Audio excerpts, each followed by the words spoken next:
안녕하세요. 저번 시간에는 이제 비결정성 수지의 사출 사이클에 대해서 알아보았는데요. 같은 이제 열 가소성 플라스틱 수지 종류 중에 하나인 반결정성 수지의 사출 사이클에 대해서도 알아보도록 하겠습니다. 이것이 어떤 책에서는 이제 결정성 수지라고 적혀 있는데요. 사실은 이제 결정성 수지들이 우리가 결정성 수지라고 부르는 것들이 결정이 되는 영역과 그리고 마찬가지로 비결정성 과 같이 결정화되지 않는 부분을 동시에 갖고 있는 경우가 많기 때문에 저는 이거를 세미 크리스탈 라인이라고 해서 반결정성 수지라고 이렇게 적은 거고요. 그래서 어떤 책에서는 이게 반결정성 수지라고 적혀 있는 책도 있고 또 어떤 책에서는 결정성 수지라고 적혀 있는 책들도 있어요. 하지만 저는 이제 이 반결정성 수지, 그러니까 보통 우리가 사용하는 결정성 수지라고 부르는 것들이 이제 결정성 영역과 비결정성 영역 둘 다 가지고 있는 경우가 많기 때문에 저는 반결정성 수지라고 적었고요. 그래서 이제 비결정성 수지 같은 경우에는 이제 종류가 ABS, PMMA, PC, 이제 폴리스틸렌, PVC 등이 있고요. 그리고 이제 반결정성 수지 같은 경우에는 폴리아미드, 이제 POM, 그리고 폴리에스테르, 그리고 폴리프로필렌, 그리고 PBT 이렇게 있고요. 보통 이렇게 우리가 비결정성 수지 같은 경우에는 그러니까 내추럴 컬러가 투명한 경우가 많아요. 그리고 반결정성 수지 같은 경우는 내추럴 컬러가 투명하지 않은 경우가 많고요. 그래서 항상 이렇게 그것이 이제 통하는 건 아닌데요. 근데 그러니까 보통 비결정성 수지가 더 투명한 경우가 더 많고요. 그리고 비결정성 수지가 여기 보시는 것처럼 저번에 이제 Y축이 이제 비체적이라고 했었잖아요. 그래서 요거가 이제 크게 변동이 될수록 플라스틱 수지가 많이 수축이 된다는 건데, 요거 같은 경우에는 뭔가 크게 변화하는 부분이 있죠. 이게 결정화가 되는 영역이 존재를 하기 때문에 이런 식으로 이제 이제 고체에서 이제 고무상이 되는 과정에서 고무상에서 액체가 되는 과정에서 이제 크게 변화가 생기는 부분이 이렇게 있는 거고요. 그래서 여기가 이제 결정화하는 부분 때문에 비결정성 수지보다 반결정성 수지가 보통은 더 수축률이 많아요.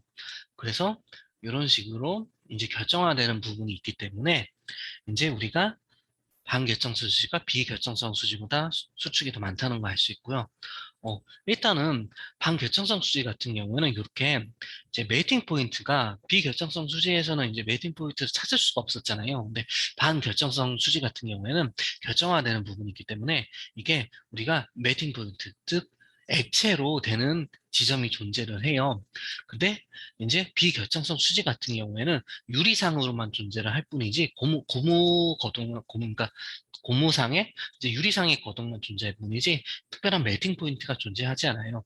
하지만 앞서 말씀드렸던 것처럼 대부분의 플라스틱이 이제 결정성 수지라고 하는 플라스틱 자체가 이제 TM 포인트, 그러니까 멜팅 포인트도 가지고 있지만 이렇게 그 유리장의 온도 이 점도 가지고 있어요. 그래서 여기 같은 경우는 어떻게 보면은 그 이제 비결정성 수지의 성질도 어느 정도 가지고 있는 거죠. 그래서 요거는 이제 저희가 나중에 추가적으로 한번 더 알아보도록 하겠고, 그래서 저번 시간에는 비결정성 수지의 이제 사출 사이클에 대해서 알아보았다면, 이번에는 반결정성 수지의 사출 사이클에 대해서 알아보도록 하겠습니다. 사실상 이게 사출 사이클이라는 것 자체가 뭐 결정성 수지랑 비결정성 수지랑 이게 크게 차이는 없어요. 그래서, 여기는 이제 그 네 가지 단계 있잖아요. 네 가지 단계로 해가지고 이루어지게 되고요. 그래서 네 가지 단계 뭐죠? 사출, 그리고 보합, 그리고 냉각, 그리고 치출 이런 식으로 사이클이 돈다. 그거는 우리가 알 수 있고요. 그래서 첫 번째로 이제 보시면 반결정성 수지의 이제 온도 대 비체적 그래프는 이렇게 생겼고요. 여기 이 부분이 이제 결정화되는 부분 때문에 이제 비결정성 수지와는 다르게 이렇게 조금 더 많이 수축을 하는 거를 우리가 확인을 할 수가 있고요. 압력이 높을수록 이 수축하는 이 포인트가 더 적죠. 그래서 원래는 이제 금형 온도가 한 50도에서 35도 이제 25도 막 이렇게 있는데 그러니까 수지가 그러니까 이것도 마찬가지로 여기 캐비티 영역에서 압력이나 온도를 우리가 체크를 해본 거예요. 왜냐면 여기 부분이 이제 제품에 해당되는 영역이니까.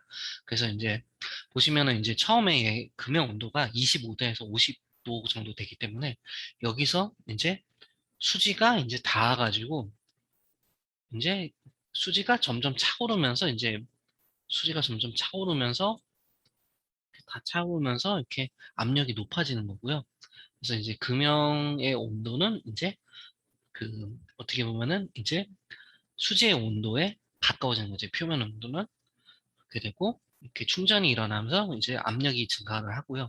그럼 우리가 보압이라는 거는 이제 충전 압력의 80%라고 했는데 그래서 어떤 책 같은 경우에는 이제 보압을 이렇게 그냥 이 선을 따라서 가는 게 아니라 80%만큼 약간 위로 올라가지고 이렇게 표시를 하는 책도 있어요. 근데 저는 이제 여러분들이 좀 더 이해하기 쉽게끔 이렇게 이 100mPa라는 사출 압력을 줬을 때 이제 이 100mPa의 선에 따라 가지고 이렇게 그러니까 최적 수축은 일어나지 않죠. 계속 여기에 이제 수지가 들어가고 있으니까 여기가 어떻게 보면 풍선 같은 상태인 거죠. 그래서 제가 그때도 이제 금형 온도가 낮고 이제 수지가 온도가 더 뜨겁잖아요. 그러면은 이제 그 제품이 그러니까 그 액체가 이제 고체로 변하는 상태가 되는 얘는 이제 액상인 거죠.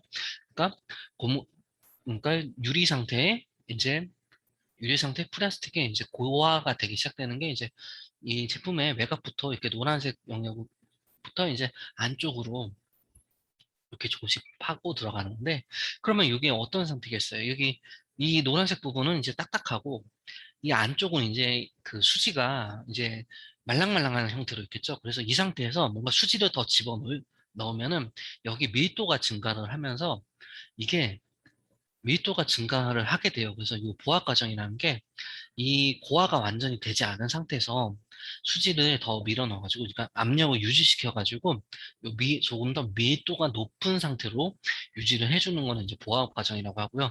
그렇기 때문에 이 캐비티 내에 압력이 이제 100mPa를 유지를 하면서 냉각이 되는 거죠. 그렇기 때문에 요 100mPa 선을 따라가지고 이렇게 냉각이 되게 되고요. 그래서 보압이 이렇게 유지가 됐고, 그러면 아까 저번 시간에도 말씀을 드렸지만, 요 냉각이라는 거 자체가 어떻게 보면은 이제 요 게이트 부분이 이제 가장 먼저 고화가 된다 그랬잖아요. 물론 그렇지 않을 수 있어요. 제품마다. 어떤 제품 경우에는 게이트보다 다른 부분, 이제 파트가 더 먼저 고화가 될 수도 있는데, 이제 지금 보통 우리가 얘기할 때는, 그러니까 보압을 얘기할 때는 결국에는 입구 부분이 막히면 우리가 풍선을 불 때도 풍선의 끝부분 부분이 이렇게 막히게 되면은 더 이상 우리가 뭔가 어떤 유체를 집어넣을 수가 없잖아요. 그렇기 때문에 여기가 고화가 돼서 이게 문제가 되는 건데, 공기를 불어넣을 수가 없으니까. 그래서 그렇게 되기 때문에 여기가 이제 고화가 되면은 이제 이때부터 이제 냉각이 시작되게 되는 거고요. 그래서 저번에 말씀드린 것처럼 가장 최적이 늦은 부분이 가장 늦게 고화가 되고, 이렇게 어느 정도 냉각이 돼가지고 이렇게 수평으로 이렇게 냉각이 돼서, 그러면 이제 0 MPa, 그러니까 대기압에 근접한 이런 압력이 되면은 요 압력을 따라서 이렇게 또 따라서 이제 냉각이 되겠죠. 그래서 이 부분은 이제 그 실제로 제품이 수축을 하게 되고요. 이 부분은 이제 제품이 수축하지 않죠.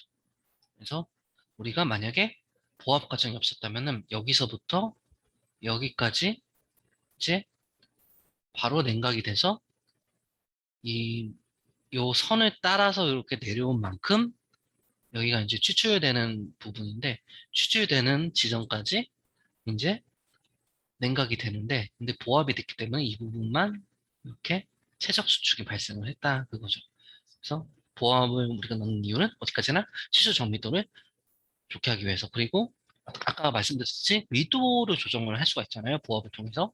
그렇기 때문에 이제 우리가 어떤 제품이 뭔가 그거죠. 그러니까 우리가 보통 사치품 발주를 넣을 때 그 이제 그람수를 넣잖아요. 그래가지고 무게를 이제 좀 정밀하게 제어를 할 때 이제 이런 식으로 보합 과정을 해가지고 이제 제어를 좀 할 수 있고요. 그런 거를 얘기를 했던 거고 사실상 이제 요거를 보시면은 이제 비결정성 수지와 비결정성 수지의 사출 사이클과 별반 다를 것은 없습니다. 단지 이제 그래프 개형에서 이 메이팅 포인트라는 게 조금 더 추가가 됐다. 그게 이제 비결정성과 반결성성의 차이고요. 그래서 정리를 해보면은 그래서 반결정성 수지 사이클 같은 경우도 마찬 네 가지란 게 중점, 보합, 냉각, 추출로 이루어져 있고, 비결정성 수지 사출 사이클도 중점, 보합, 여기가 보합이죠. 냉각, 추출 이렇게 구성이 되어 있는데, 근데, 근데 보통은 반결정성 수지가 이렇게 결정화되는 부분이 있기 때문에 비결정성 수지에 대비해서 많이 수축이 된다는 거죠.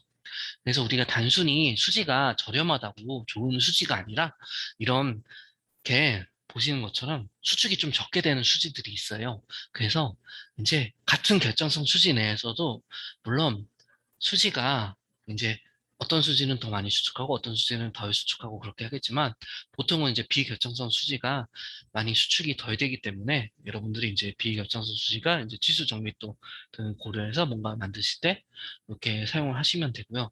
그리고 우리가 3D 프린터를 이제 FDM 3D 프린터 같은 경우에 이제 우리가 이제 ABS 수지가 이제 다른 수지보다 조금 더 많이 수축을 한다 그러는데 ABS 수지도 아까 말씀드렸던 것처럼 비결정성 수지에 속하거든요. 사실 그래서 사출을 할 때도 ABS 수지는 좀 수축이 덜한 쪽에 속하다. 거를 우리가 알 수 있어요. 그래서 이제 3D 프린팅이라는 공정 자체가 굉장히 시간이 오랜 소요가 되기 때문에 그 수축이 이제 사출보다 더 많이 일어날 수가 있는 거죠. 그래서 이렇게 휘는 부분도 많이 일어날 수도 있는 거고요. 그래서 오늘은 이제 반결정성 수지 사출 사이클에 대해서 얘기를 해봤고요. 그리고 비결정성 수지 사출 사이클과도 이것을 비교를 해봤습니다. 예, 오늘은 여기까지 하겠습니다. 감사합니다.